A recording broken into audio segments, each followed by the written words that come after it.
ZEE5 ಇರುವಾಗ ನೀವು ನಿಮ್ಮ ನೆಚ್ಚಿನ ಶೋಗಳನ್ನ ಎಂದಿಗೂ ಮಿಸ್ ಮಾಡಿಕೊಳ್ಳುವುದಿಲ್ಲ. ಅದು ಸಂಪೂರ್ಣ ಉಚಿತವಾಗಿ. ಏನಿವತ್ತು ಮೇಡಮ್ ಅವರು ಒಂಥರ ಡಿಫ್ರೆಂಟ್ ಆಗಿ ಖುಷಿಯಾಗಿ ಕಾಣ್ತಾ ಇದಾರೆ. ಅದೇನೋ ಹೇಳ್ತಾರಲ್ಲ ಮುಖದಲ್ಲಿ ಕಳಿಯಾಗಿ ಕಳಿ ಅಲ್ಲ, ಅದು ಕಳಿಯಾಗಿರೋದು ಅಂತ. ಹಾ ಅದೇ ಏನ್ ವಿಷಯ ಅದೇನೋ ಗೊತ್ತಿಲ್ಲ ರಾಮ್. ಇಷ್ಟು ದಿನ ಏನೋ ಕಳ್ಕೊಂಡಿದೀನಿ, ಏನೋ ನನ್ನಿಂದ ದೂರ ಆಗಿದೆ ಅಂತ ಅನಿಸ್ತಾ ಇತ್ತು. ಆದ್ರೆ ಇವತ್ತು ಎಲ್ಲ ಸರಿ ಹೋಗಿದೆ ಅಂತ ಅನಿಸ್ತಾ ಇದೆ. ನನಗೇನೋ ಸಿಕ್ಕಿದೆ ಅಂತ ಅನಿಸ್ತಾ ಇದೆ. ಮನ್ಸು ತುಂಬಾ ಹಗುರ ಆಗಿದೆ. ಇಷ್ಟು ದಿನ ತುಂಬಾ ತಲೆನೋವಿತ್ತು ರಾಮ್, ಈಗ ಇಲ್ವೇ ಇಲ್ಲ. ಅದೇನ್ ಮ್ಯಾಜಿಕ್ ಆಯ್ತು ನನಗೆ ಅರ್ಥ ಆಗ್ತಿಲ್ಲ.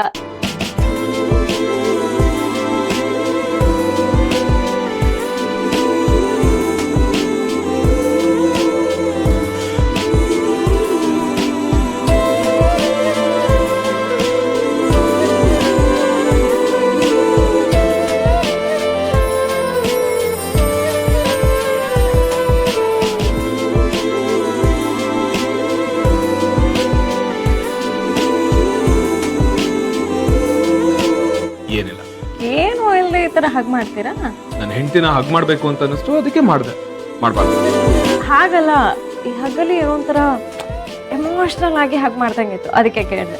ನಿಮ್ಮನ್ನ ಹೀಗೆ ನೋಡೋದಕ್ಕೆ ತುಂಬಾ ಖುಷಿ ಆಗುತ್ತೆ ಸೀತಾ. ಹೇಗೆ? ಏನು ಕೇಳ್ಬಿಡಿ, ಐ ಲವ್ ಯು ಅಷ್ಟೇ. ರಾಮ್, ನಿಮಗೆ ಏನೋ ಆಗಿದೆ. ನಿಮ್ಮ ಮೇಲೆ ಲವ್ ಮತ್ತೆ ಆಗ್ತಾನೆ ಇರ್ತದೆ. ಏನು ಮಾಡೋದಕ್ಕೆ? I love you. ಸಿಹಿ ಕೇಳಿಸ್ಕೊಂಡ್ರೆ ಕಷ್ಟ. ಇಡೀ ದಿನ ಇದ್ರ ಬಗ್ಗೆ ನಂಗೆ ರೇಗಿಸ್ತಾ ಇರ್ತಾಳೆ. ಕೇಳಿಸ್ಕೊಡ್ಲಿ ಬಿಡಿ. I love you Sita.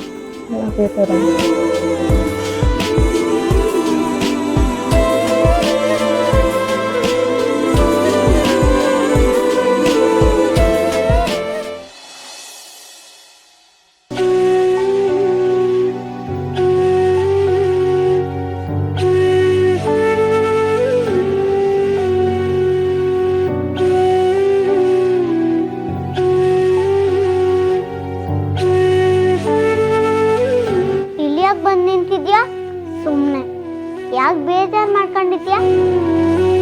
ನಿನ್ನ ಎಲ್ಲಾ ಕಡೆನೂ ಹುಡುಕ್ದೆ, ಗೊತ್ತೈತಾ? ಸಿಹಿ ಅಂತ ಕೂಗಿದ್ರೆ ಬರ್ತಿದ್ನಪ್ಪ. ಸಿಹಿ ಅಂತ ಕೂಗಿದ್ರೆ ಈ ಮನೆಯಲ್ಲಿ ಬೇರೆಯವ್ರಿಗೆ ಗೊತ್ತಾಗಲ್ವಾ? ನನ್ನ ಹೆಸರು ನಾನೇ ಕೂಗ್ತೇನಾ? ಬ್ರಿಲಿಯಂಟ್ ನೀನು. ಅದೇ ಉಂಟು ಬಿಲಿಯಂಟ. ಬ್ರಿಲಿಯಂಟ್ ಅಲ್ಲ, ಬ್ರಿಲಿಯಂಟ್ ಅಂದ್ರೆ ಜಾಣೆ, ಬುದ್ಧಿವಂತೆ ಅಂತ. ಸರಿ ಈಗ ಹೇಳು, ನೀನ್ ಯಾಕೆ ಬೇಜಾರ್ ಮಾಡ್ಕೊಂಡಿದ್ಯಾ? ಅದಾ, ನೀನು ಮತ್ತೆ ಸೀತಮ್ಮ ಆಟ ಆಡೋವಾಗ ಸೀತಮ್ಮ ಖುಷಿ ಆಗಿದ್ ನೋಡಿ ನನ್ಗೂ ಸಖತ್ ಖುಷಿ ಆಯ್ತು. ಆದ್ರೆ ಸೀತಮ್ಮನ ಜೊತೆ ನಾನು ಇಲ್ವಲ್ಲ ಅಂತ ಬೇಜಾರು ಆಯ್ತು.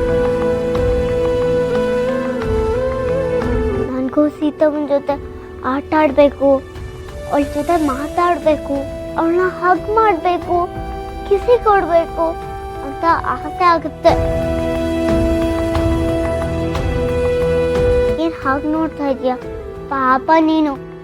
ಈಗ ನಿನ್ನ ನೋಡಿದ್ರೆ ನಂಗೆ ಹೊಟ್ಟೆ ಕಿಚ್ಚಾಗುತ್ತೆ. ಹೌದಾ? ನೀನೇ ತಾನೇ ಕರೆದಿದ್ದು ಈ ಮನೆಗೆ ಬಾ ಅಂತ. ಹೌದು, ನನ್ ಖುಷಿನೂ ಆಗ್ತಾ ಇದೆ, ಬೇಜಾರು ಆಗ್ತಾ ಇದೆ. ಆಯ್ತಾಯ್ತು, ಬೇಜಾರು ಮಾಡ್ಕೋಬೇಡ. ಇನ್ ಮುಂದೆ ನಾನು ನೀನು ಒಂದೇ ಅಲ್ವಾ? ZEE5 ಆಪ್ ಡೌನ್ಲೋಡ್ ಮಾಡಿ ಎಲ್ಲಾ ಸಂಚಿಕೆಗಳನ್ನು ಸಂಪೂರ್ಣ ಉಚಿತವಾಗಿ ನೋಡಿ.